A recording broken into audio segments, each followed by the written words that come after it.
Alors, j'ai le plaisir d'accueillir celle qui m'a été introduite comme s'appelant la reine du Gabon.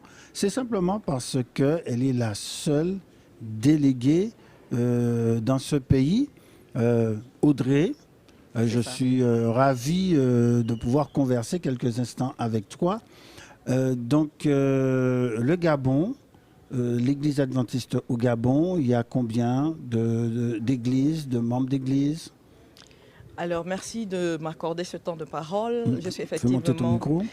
merci de m'accorder ce temps de parole. Je suis effectivement Audrey Mbadinga, le délégué officiel de l'Église adventiste Mission du Gabon.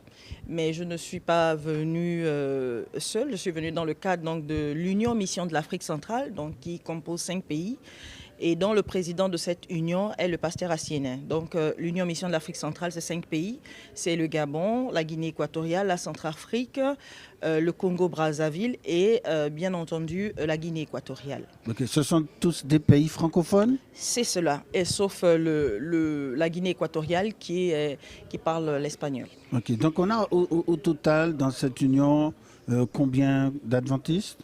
Je ne saurais dire le nombre exact, mais je pense quand même que nous atteignons quelques dizaines de milliers de chrétiens adventistes. D'accord. Quelles sont les particularités de cette union? Quelles sont les religions qui dominent?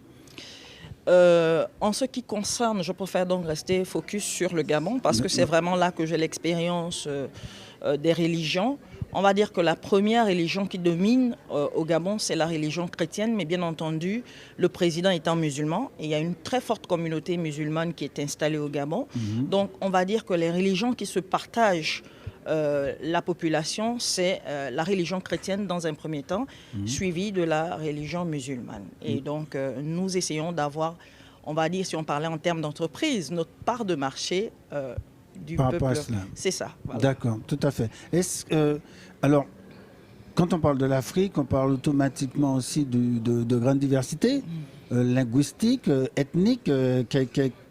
Comment cela se passe au Gabon? Alors, effectivement, vous avez remarqué que je parle français, tout comme vous. C'est Bien parce sûr. que nous avons été colonisés par la France et que la première langue officielle, ou du moins la langue officielle du Gabon, c'est le français. Mais il n'en demeure pas moins que le Gabon, c'est 54 langues vernaculaires. D'accord. Donc, évidemment, l'évangélisation est facilitée par le fait que tous les Gabonais parlent le français. Donc, c'est le français qui nous sert de langue d'évangélisation. D'accord. Très bien. Et comment ça se passe un petit peu du point de vue ethnique? Est-ce qu'il y a des particularités? Disons qu'on n'a pas vraiment de barrière linguistique dans le sens des ethnies. Les ethnies se côtoient beaucoup. D'accord. Nous sommes des Bantous D'accord. et nous avons cette particularité de vivre en famille et de nous côtoyer. Donc on n'a pas vraiment ce problème de barrière ethnique. Donc moi je suis par exemple du Sud, l'ethnie Pounou, mais il n'en demeure pas moins que je familiarise facilement avec Donc un les franc du rapports Nord. sont faciles Cordiaux, entre les différentes ethnies, tout à fait, tout sans à fait, difficulté. sans difficulté. D'accord. Est-ce que vous avez aussi, je dirais, des étrangers, d'autres peuples qui vivent au Gabon? Ah oui, le Gabon, c'est vrai qu'aujourd'hui c'est 2 millions d'habitants, mais dans ces 2 millions, c'est toute une population cosmopolite. On a beaucoup d'étrangers, on a une forte communauté libanaise, nigériane, béninoise. En tout cas, c'est vraiment un peuple, comme je disais, cosmopolite. Il y a énormément d'étrangers au Gabon avec qui nous essayons aussi, tant bien que mal, d'avoir des relations cordiales. D'accord. Alors Audrey, fais-nous rêver. Qu'est-ce qui tu pourrais dire sur le Gabon, en particulier sur l'Église adventiste au Gabon, pour nous donner l'envie d'aller visiter ce beau pays? Alors, nous avons eu le plaisir d'avoir comme premier évangéliste quelqu'un, peut-être qui ne vient pas de la Guadeloupe, mais je pense qui est d'Haïti. Donc, c'est un peu la même culture avec vous, le pasteur Max Jospierre, si je ne me trompe pas Ok. de nom. Et c'est vraiment le Gabonais, c'est vraiment quelqu'un de très accueillant. Et dans notre culture, on sait accueillir. Mais quand on parle du Gabon, c'est d'abord sa forêt, ses plages. Et c'est un peuple qui est très courtois et qui n'est pas agressif. Donc c'est aussi en termes d'évangélisation, tout est à faire. Et puisque nous portons un message éternel, le message des 3 anges, donc tout est encore à bâtir. Et c'est aussi l'une des raisons pour lesquelles je suis là, justement, c'est pour porter ce message, pour dire le Gabon a besoin qu'il soit soutenu pour évangéliser. Et vraiment, puisque vous êtes dans le métier du média, des médias, ce serait vraiment l'opportunité de soutenir cette entreprise d'évangélisation.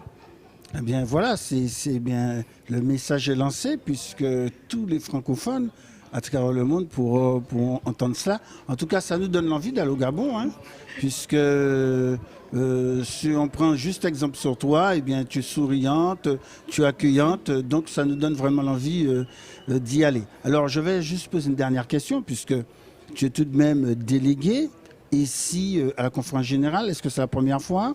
Oui, c'est la première fois. La première expérience? Oui, la toute première expérience. D'accord, quelles sont tes impressions? Alors, déjà, l'impression que j'ai, c'est qu'il y a, c'est d'abord cette diversité de peuples, c'est cette diversité de langues, mais malgré tout, il n'y a pas vraiment, on va dire, la barrière de la langue qui nous empêche de communiquer. Et ce que j'apprécie, c'est que les gens sont plus ou moins ouverts. On a la possibilité d'échanger. La preuve, c'est que vous me recevez sur votre plateau. Et donc, c'est une grâce. Mais c'est aussi l'occasion quand même de constater que parfois, le délégué n'a pas accès à l'information primaire pour pouvoir voter en conséquence. Donc, on est un peu mis dos contre le mur. Et c'est peut-être là que je mets un petit bémol quant au travail de délégué. C'est un problème peut-être de temps aussi, parce que cette conférence générale est très compressée par rapport à ce qui se fait habituellement et ça ne laisse pas beaucoup de temps. Oui, c'est vrai qu'il faut reconnaître que antérieurement, je crois savoir que la conférence générale se tenait sur à peu près 2 semaines. Oui, 10 jours. Oui, là, elle a été ramenée à 6 jours, si je ne m'abuse. Donc, il faut vraiment aller. 4 jours de délibération seulement. C'est ça. Et donc, ça fait de très longues journées de travail. Et si on n'est pas habitué, on somnole. Mais Dieu merci, il nous laisse éveiller. Et nous essayons autant que faire se peut de rester concentrés sur notre rôle de délégué. Merci beaucoup Audrey, ça a été vraiment un plaisir d'échanger avec toi et puis que Dieu te bénisse et nous faisons un petit coucou aux Gabonais, aux adventistes du Gabon. Merci beaucoup de m'avoir reçu, je fais aussi un coucou à tout le peuple francophone qui aura l'occasion de m'écouter. Merci.